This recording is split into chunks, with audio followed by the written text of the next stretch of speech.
5장. 날마다 어린 왕자의 이야기를 조금씩 알아갈수록 나는 그의 작은 행성과 그곳에서 시작된 여행에 깊이 빠져들었습니다. 마치 실타래를 풀듯 그의 이야기는 천천히 나에게 다가왔죠. 셋째 날, 나는 바오밤 나무에 대한 이야기를 들었습니다. 이번에도 양 덕분이었죠. 어린 왕자는 심각한 표정으로 갑자기 물었습니다. 양들이 작은 덤불을 먹는 게 맞죠? 맞아. 아, 다행이다. 나는 그의 기쁨을 이해할 수 없었습니다. 그런데 어린 왕자는 덧붙였습니다. 그럼 양들도 바오밤 나무를 먹겠네요. 나는 바오밤 나무가 작은 덤불이 아니라 성만큼 큰 나무라고 설명했습니다. 코끼리 떼를 데려가도 바오밤 나무 한 그루도 먹어치우지 못할걸? 어린 왕자는 웃으며 말했습니다. 코끼리 한 마리를 다른 코끼리 위에 올려놓아야겠네요. 하지만 그는 곧 진지해지며 말했습니다. 바오밤 나무도 처음에는 작은 싹으로 시작하잖아요. 그건 맞아. 하지만 왜 양이 작은 바오밤 나무를 먹었으면 하는 거니? 아이 참, 그 이유를 모른단 말이에요. 어린 왕자는 말할 필요도 없다는 듯이 대답했습니다. 그래서 나는 스스로 문제를 해결하기 위해 머리를 짜내야 했습니다. 어린 왕자의 행성에도 다른 행성들처럼 좋은 식물과 나쁜 식물이 있었습니다. 좋은 식물은 좋은 씨앗을, 나쁜 식물은 나쁜 씨앗을 낳았죠. 하지만 씨앗은 눈에 보이지 않았습니다. 땅 속에 잠들어 있다가 깨어날 때가 되면 작은 싹을 틔워 햇빛을 향해 자라기 시작했습니다. 만약 그게 무해한 식물이라면 내버려둬도 되지만 나쁜 식물이라면 처음부터 없애야 했습니다. 어린 왕자의 행성에는 무서운 씨앗이 있었습니다. 바로 바오밤 나무의 씨앗이에요. 바오밤 나무는 너무 많이 자라면 절대 뽑을 수 없습니다. 이 나무들은 뿌리가 행성을 뚫고 들어가서 행성을 산산조각 낼 수도 있었죠. 어린 왕자는 나중에 나에게 말했습니다. 아침에 일어나면 자기 몸을 깨끗이 하는 것처럼 내 행성도 깨끗이 돌봐야 해요. 바오밤 나무 싹은 아주 어린 시절부터 뽑아내야 하죠. 장미덤불과 비슷하게 생겼기 때문에 구별할 수 있는 순간 바로 뽑아야 해요. 귀찮긴 하지만 사실 쉬워요. 어느 날 그는 나에게 말했습니다.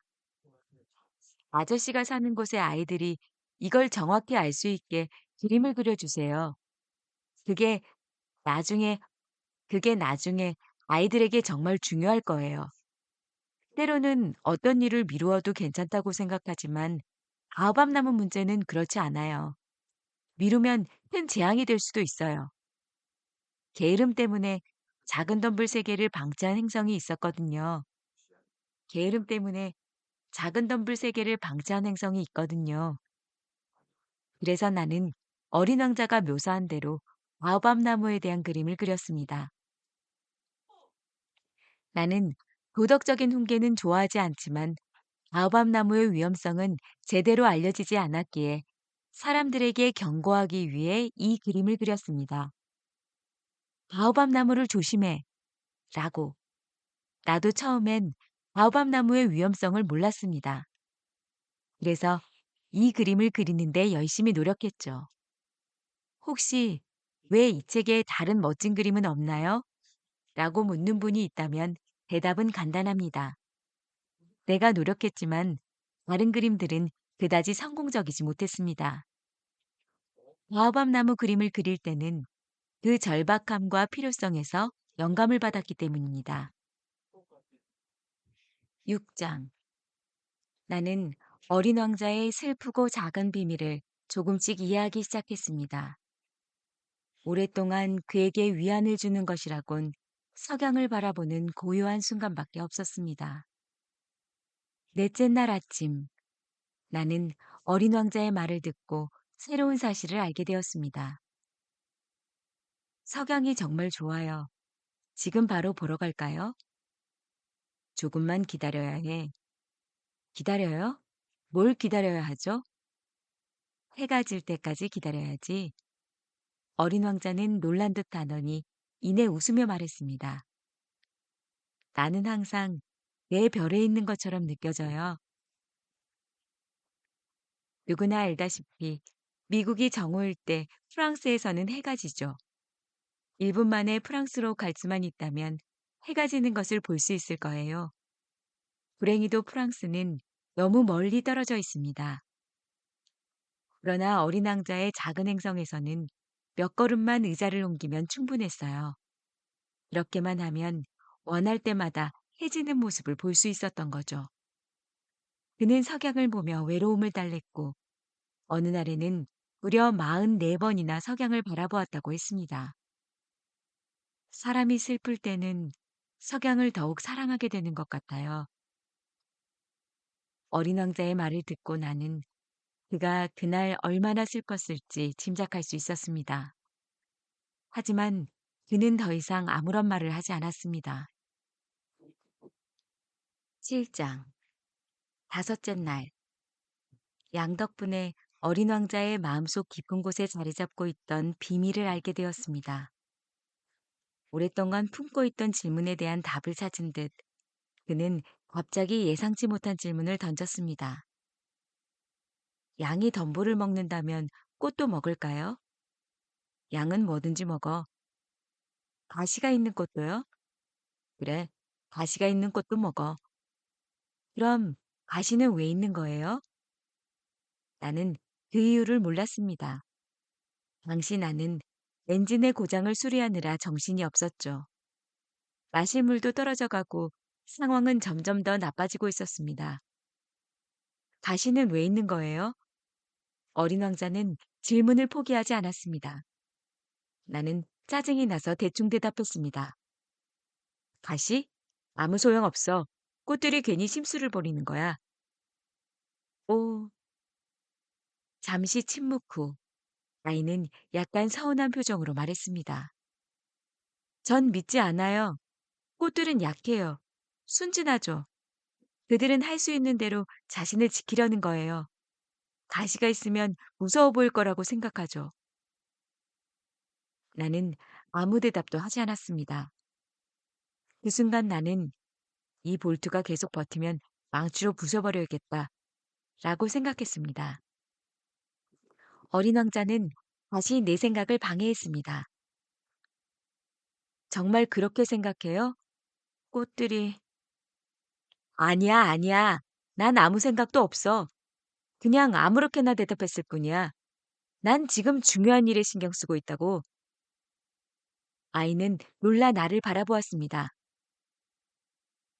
중요한 일? 아이는 기름때 묻은 손으로 망치를 들고 내가 보기에도 우스꽝스러운 물건을 만지작거리고 있는 나를 바라보았습니다. 아저씨는 어른들처럼 말하네요? 그 말에 나는 조금 부끄러웠습니다. 그러나 어린 왕자는 거침없이 말을 이어갔습니다.